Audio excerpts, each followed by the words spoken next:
grade 4s, and welcome to your next history lesson with me.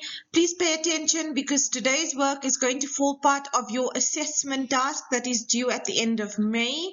Today we'll be doing Unit 3, Nelson Mandela, and for our new viewers, we are using the Study and Master Social Sciences Learner Book, grade 4.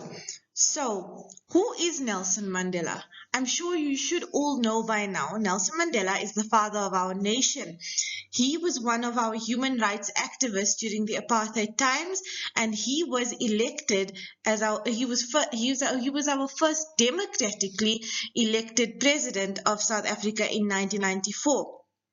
Nelson Mandela is a father to us all for his struggle and his fight against the apartheid government. We did cover apartheid in term 1, but for those of you who are new to our channel and for those of you who are not sure what it is, the apartheid government in South Africa was when the white people or Caucasian people of South Africa were in charge, and all people of color, meaning our African people, our people of Indian race and colored race, did not have many human rights. We were not allowed to vote. We were not allowed to be around white people. We had to sit in separate sections in a bus, in trains. We had to have separate beaches. And a lot of our parents and grandparents struggled during this apartheid era. And what Nelson Mandela did, he fought for our freedom along with a lot of his friends who helped him with this struggle. And we are going to learn about Nelson Mandela and his life and how he helped us. So just a bit of early background on Nelson Mandela. You will also find this on page 118 in your textbooks. He was born on the 18th of July in 1918, and he was born in an area called the Transkei, and his full name is written there, Roy Mandela. Apologies for my pronunciation if I make a mistake, but his teachers then later on had given him the name Nelson.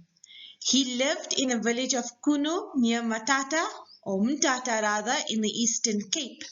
His hobbies included swimming and building mud toys and stick fighting. Later on in life, Nelson Mandela also enjoyed boxing. He lived a very humble beginning, and his family lived in this village where they ate a meal every evening, and this wasn't cooked over electric stoves, or they had no electricity supply, so they actually cooked over an open fire, and this was how they cooked and ate their meals. And he lived in a very humble house, which was a hut that was built from mud and thatch. Nelson Mandela was very good in school, and he later went on to study at Fort Hare University, one of the universities where black people were allowed to go and study, or not only black people, but people of color. Like I said, Indian people and colored people and black people all had the same struggle, where they all weren't allowed to go to universities where white people were. And I know a lot of our grandparents and parents went through this struggle together. So he studied at Fort Hare after school, and then he went on to the University of Witwatersrand, or today known as Wits University, where he studied law. If you go to Joburg and you are on I think it's the M1 highway, you will see the University of Witwatersrand, where the planetarium is. That is where Nelson Mandela studied law. He was then a member of the ANC, the African National Congress, and he used Mahatma Gandhi's way, or he encouraged people to use Mahatma Gandhi's way to fight against freedom in a very peaceful manner, in a non-violent way.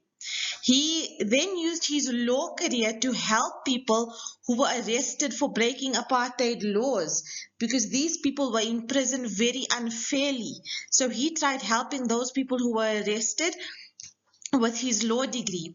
He then later on became a political leader for the ANC, and he had organized protests against the apartheid government. So he organized marches and walks for people to bring down the apartheid government, for people to have equal rights, for people to have freedom, to be able to elect whichever president they want, for people to be together, for white people and Indian people and black people and colored people to all live together peacefully. However, in doing so and in organizing these marches, the apartheid white government had got him arrested for doing so, because they were against people of color coming together with white people. They felt that they felt a superiority over people of color, and that is why he got arrested for fighting what he believed was right and for the basic human rights of people.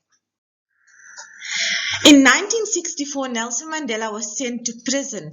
He was sent to prison because of these anti-apartheid actions that he was doing. He did not.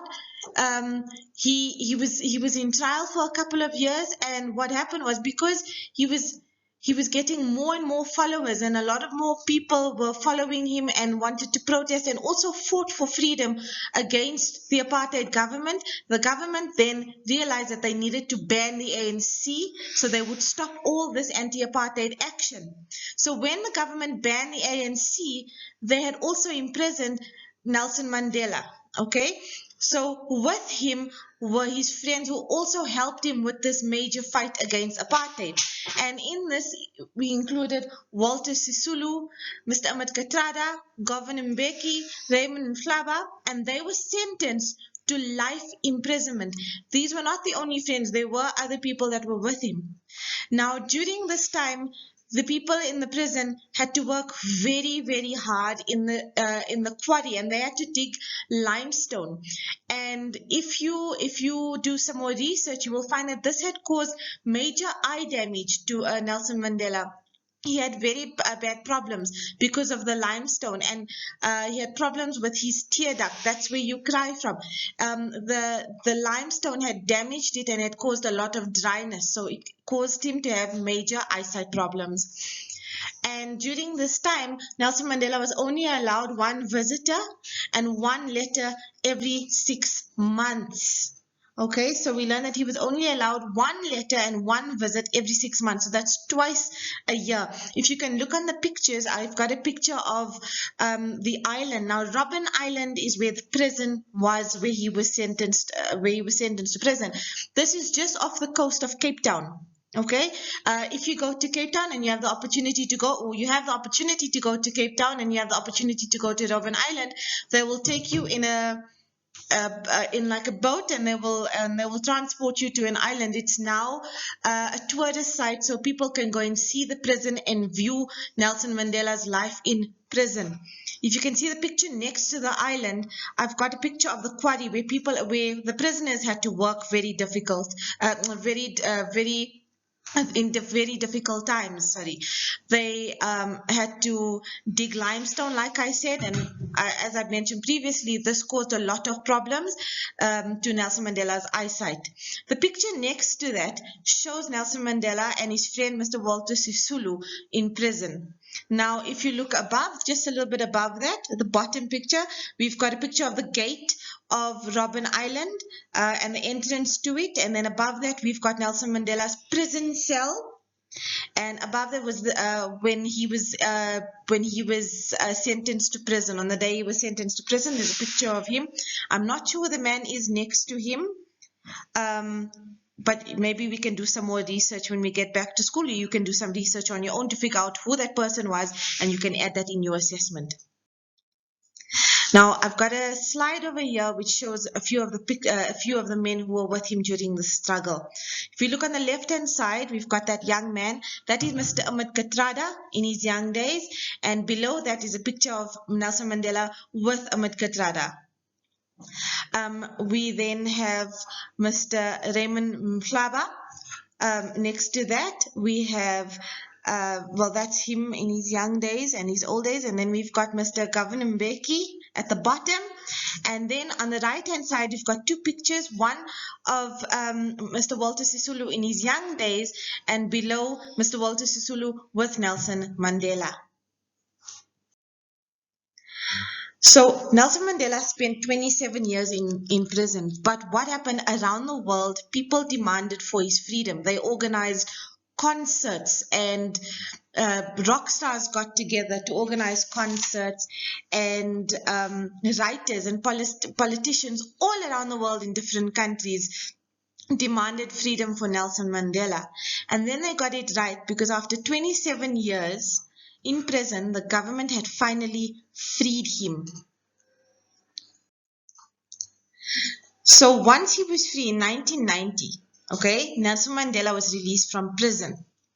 And what happened after this is the government had then unbanned the ANC. So the ANC became a political party again, a free political party. And in 1993, Nelson Mandela had won the Nobel Peace Prize. At age 75, Nelson Mandela became the first South Africa's first ever democratically elected president and first black president of South Africa at age 75. And sadly, he passed away in December 2013. We will remember our father of our nation for all the wonderful things he did, for getting us our freedom, for helping us get what we have today, where we can sit in a classroom with people from all races. We are friends with everyone. Everyone is treated equally, and we learn to love one another, not because of color or because of religion. We love each other because of who they are. So this is a great lesson we learn from Nelson Mandela, that we need to be friends with everyone and not have anything against any race. A quote by Nelson Mandela, which is in your textbook as well: I have fought against white domination, and I have fought against black domination.